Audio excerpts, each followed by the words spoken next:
kalktım. Şöyle bir güzel temiz hissediyorum şu anda. Üzerime değiştim falan. Böyle benim için günün başlaması için tek bir şart, tek bir koşul kaldı. O da iyi bir kahvaltı. Şimdi güzel bir kahvaltı hazırlayacağım kendime.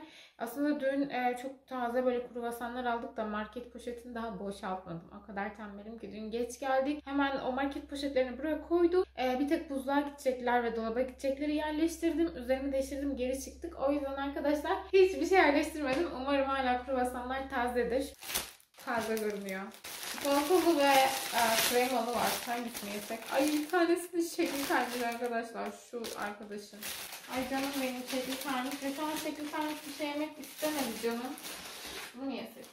Hemen bir hazırlayayım ben. Güzel bir kahve yapayım. Sütümüzü çıkartalım. Sizi yeni kupamla tanıştırmadım değil mi? Tadam! Böyle güzel yeni bir kupam var arkadaşlar. Şurası çok hoşuma gidiyor. Bakın. Böyle kahveyi içtikçe buranın görünüyor olması çok hoşuma gidiyor. Yunanistan hatırası. Bugün onunla güzel bir kahve içtim şimdi. Ya klasik İtalyan kahvaltısı yapacağım çünkü hiç vakit harcamak istemiyorum. Zaten saat çok geç. Yani şu an 11 aslında kahvaltı saati pek değil. Laf aramızda bugün tekrar bir uyudum. Yani Fabio işe gittikten sonra ona işte kahvaltı hazırladım. O işe gittikten sonra tekrar ben uyudum. Çünkü bana yetmiyor ya öyle 5-6 saat uyku. Ben illa onu bir 8'e tamamlayacağım. Neden bilmiyorum. Ya hep öyleydim. Eskiden de öyleydim. Şunu bir tekrar yerine koyalım. Kahve olduktan sonra kahvaltımı yapacağım. Güzel bir şeyler izlerim. Sonrasında bugünün planı birazcık karışık arkadaşlar. Yani karışık derken yapılması gereken aslında birçok şey var. Ve aslında bunlar hep Ağustos'un ortasının işleri ama ben şu anda halletmek zorundayım. Çünkü Ağustos'un ilk haftası çalışacağım. Ve o tempo yoğun geçeceği için muhtemelen yani ikinci haftaya hepsini bırakırsam yetiştiremem diye düşündüm. Bir işbirliği almıştım. Onunla ilgili video çekimi ve o videonun editlenmesi vardı. Onu halletmem gerekiyor. Onun dışında bugün size Yunanistan vloglarından bir tanesinin altyazısını tamamlamam gerekiyor. Çünkü çok ara verdim. Baktım şöyle 2 haftadan beri. Yani 2 haftayı da biraz geçiyor. Bir şey paylaşmamışım. Hemen ona bir altyazı yani eklemem gerekiyor. Evin ufak tefek işleri var. Onları halledeceğim. Akşama da güzel bir serenat var. Ona gideceğiz. Yani arkadaşımız evleniyor. Ve onun serenatı var arkadaşlar. Ben de heyecanlıyım çünkü kendi serenatım dışında daha önce hiç serenat görmedim. Nasıl oluyor bilmiyorum. Gidince göreceğiz bakalım. Değişik şeyler bekliyor bizi diye düşünüyorum. Çünkü onlar tam böyle İtalyan bir couple. O yüzden böyle tam ne gerektiriyorsa küçükleri onu yaparlar diye düşünüyorum. Hemen kruvasanı da ısıtayım ya ben. Bunu ısıtınca daha güzel oluyor. Air fryer'da kruvasan ısıtmaya başladım ben arkadaşlar. Çok bence daha yeni bir şey.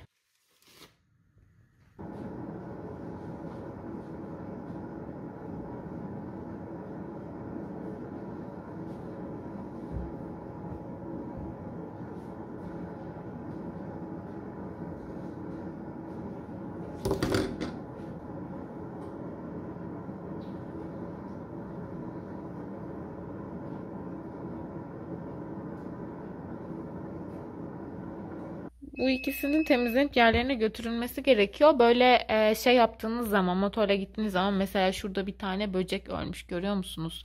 Böyle böcekler ölüyor. O yüzden biz yerine koymadan önce bir güzel temizlik yapıyoruz. Neyse şimdi aerofryer'in sesini duydum. Önce kahvaltımı yapayım, sonra bunları temizleyeceğim. Bayağı buralar böyle dağınıktı. Biraz hallettim beklerken.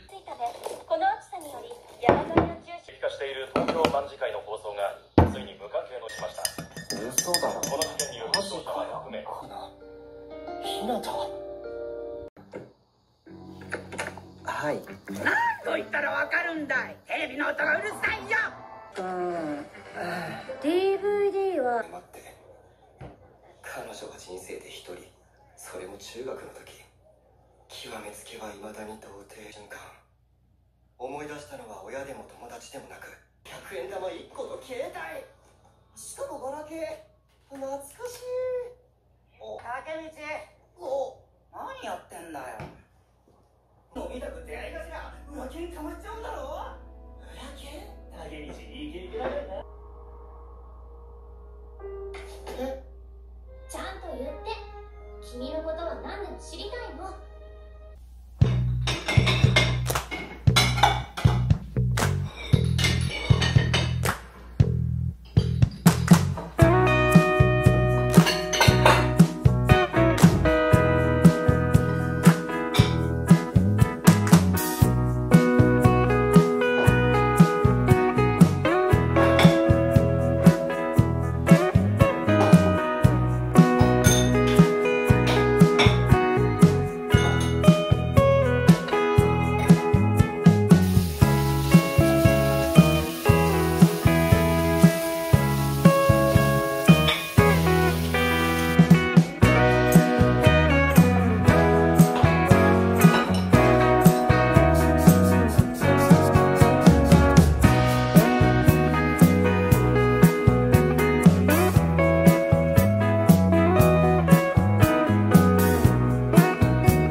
Serenat yapılmadan önce bir yerde buluştuk. Çünkü şarkılar için çıktı almış serenat yapacak olan kişi. Burada Erika diye kendi kız arkadaşının ismiyle değiştirmiş. Eve ulaştık ve şarkılar hep birazdan söylenmeye başlandı. Ben kendi serenatımda saf gibi şarkıyı duyar duymaz çıkmıştım arkadaşlar ama naz yapmak gerekiyormuş.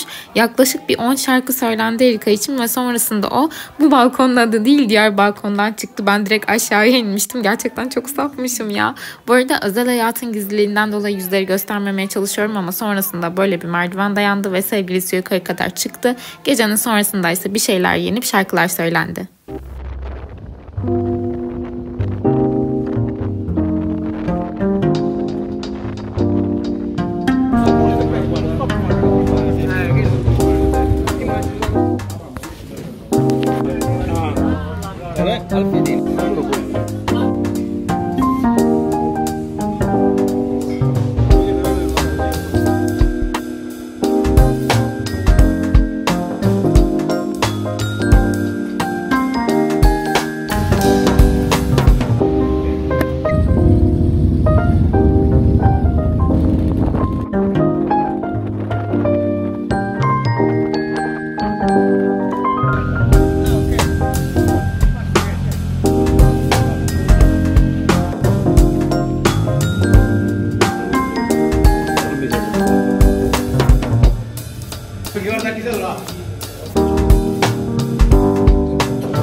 Şimdi bir dondurma molası verdik.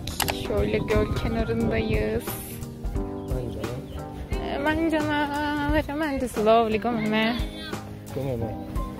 Sì, troppo. Bugün gerçekten güzel gidiyor. Sevdim bugünü. Bu grupta.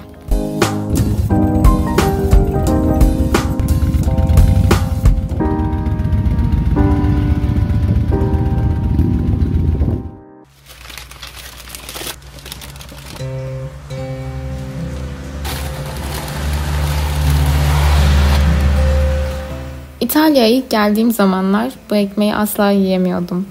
Bizdeki somun ekmek gibi değil çünkü. Dışı çok sert, içi yumuşak tamam ama bilmiyorum işte. Yiyemiyordum.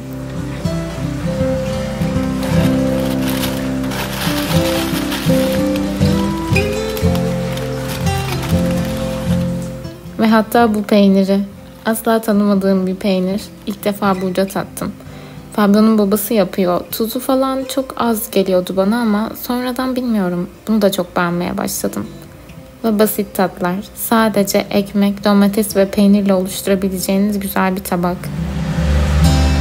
İtalyanlar basit tatları seviyorlar. Mesela şu an buraya bir baharat koysaydım muhtemelen Fabio bana derdi ki peynirin tadını nasıl alacağız? Ya da domatesin kalitesini nasıl anlayacağız?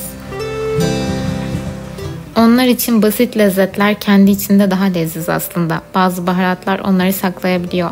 Yanına şöyle bir de kabak yaptım. Sadece yumurta ve galeta unuyla. Gerçekten bu da çok lezzetli oluyor. Ve air fryer'da hazırladığım ekmeklerim mis gibi kokuyorlar şu anda. Güzel bir akşam yemeği. Televizyonda Carnevacciu'la buranın ünlü şeflerinden biri. Ve güzel bir akşam.